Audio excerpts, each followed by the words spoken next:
Sargon II was an Assyrian king. Sargon II became the ruler of the Assyrian Empire in 722 BC after the death of Shalmaneser of E. In his inscriptions, he styles himself as a new man, rarely referring to his predecessors. However, he took the name Sharrukinu after Sargon of Akkad, who had founded the first Semitic empire in the region some 16 centuries earlier. Sargon is the biblical form of the name. Early reign. Sargon II was a son of Tiglath-Pileser III and appears to have seized the throne from his brother, Shalmaneser V in a violent coup. Sargon was already middle-aged when he came to the throne, and was assisted by his son, the crown prince, Sennacherib. Sargon's brother, Sennahushua, served as his grand vizier. Military campaigns. Sargon was beset with widespread rebellions at the beginning of his rule. Marduk-apla-iddina II, a chieftain of the Chaldean tribes in the marshes of the south,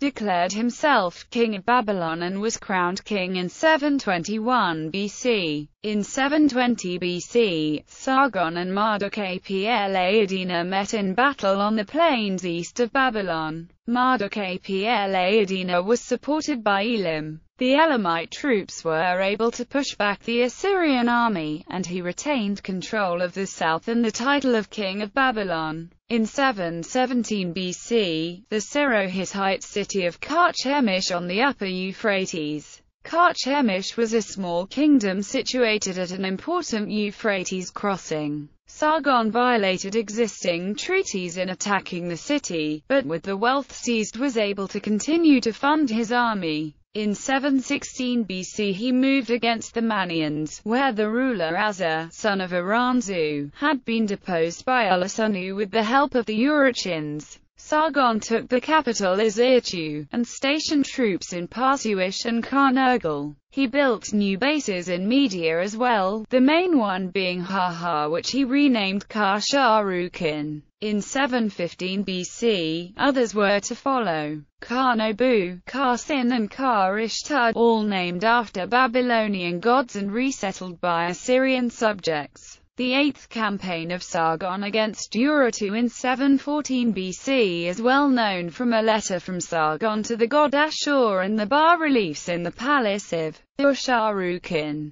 The reliefs show the difficulties of the terrain. The war chariots had to be dismantled and carried by soldiers. The letter describes how paths had to be cut into the intractable forests. The campaign was probably motivated by the fact that the Urartians had been weakened by incursions of the Cimmerians, a nomadic steppe tribe. One Urartian army had been completely annihilated, and the general Kakardanu taken prisoner. After reaching Lake Urmia, he turned east and entered Kirchwanandia on the Caspian slopes of the Caucasus. When news reached him that King Ruzes I of Urartu was moving against him, he turned back to Lake Urmia in forced marches and defeated a Urartian army in a steep valley of the Uraush, a steep mountain that reached the clouds and whose flanks were covered by snow. The battle is described as the usual carnage, but King Ruzes managed to escape. The horses of his chariot had been killed by Assyrian spears, forcing him to ride a mare in order to get away, very unbecoming for a king. Sargon plundered the fertile lands at the southern and western shore of Lake Urmia, felling orchards and burning the harvest. In the royal resort of Ulhu, the wine cellar of the Urartian kings was plundered. Wine was scooped up like water. The Assyrian army then plundered Sanjabuti and marched north to Van without meeting resistance.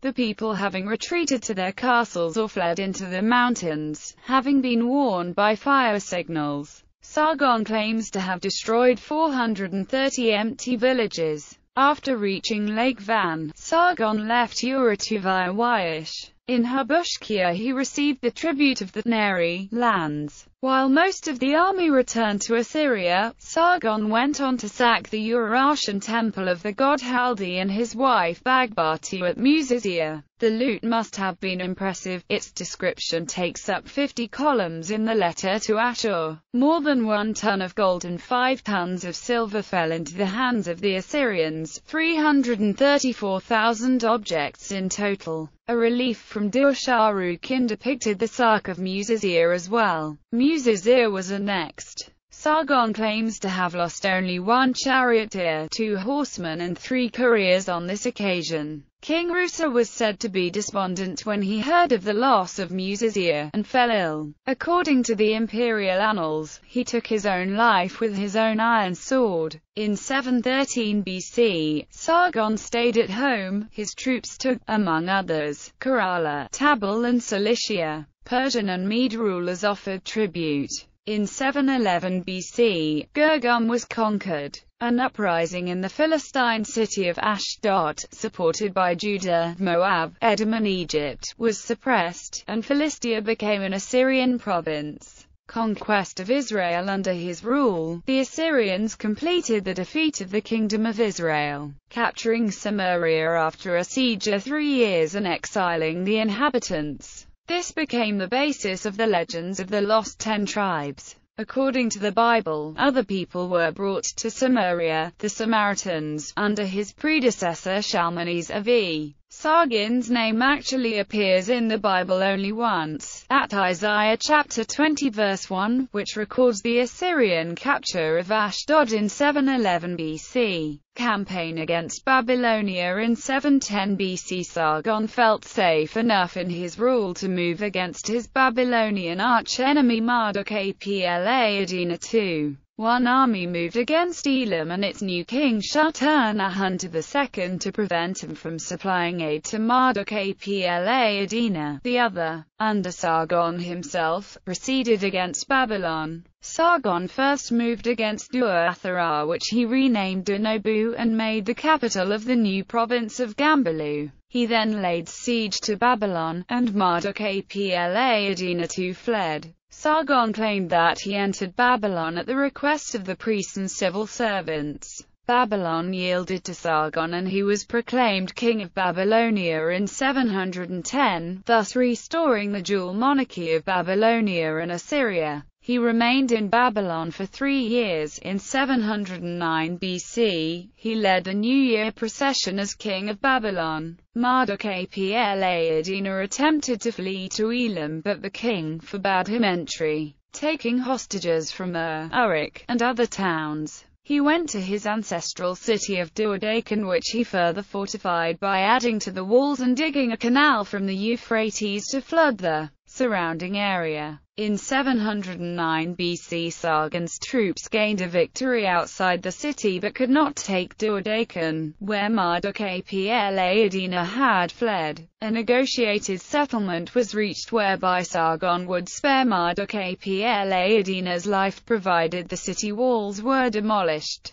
It is not clear whether they were, since 2 years later, Sargon returned to take them down himself. Sargon had his son, Crown Prince Sennacherib, married to the Aramaean noblewoman Nikiar, and stayed in the south to pacify the Aramaic and Chaldean tribes of the lower Euphrates as well as the Suti nomads. Some areas in Elam were occupied as well. Later reign. In 710 BC, the 7 Greek kings of Iowa had accepted Assyrian sovereignty. In 709, Midas, king of Phrygia, beset by the nomadic Cimmerians, submitted to Assyrian rule, and in 7008 BC, Kumuhu became an Assyrian province. Assyria was at the apogee of its power. Urartu had almost succumbed to the Cimmerians. Elam was weakened. Marduk-Apla-Iddina II was powerless, and the Egyptian influence in the Levant had been thwarted. Building projects. Dur-Sharrukin was constructed as a new capital city by Sargon II shortly after he came to the throne in 721 BC. The city measured about a square mile in area. It was enclosed within a great wall of unbaked brick pierced by 7 gates. Protective genies were placed on either side of these entrances to act as guardians. The palace was richly decorated with relief-carved stone slabs.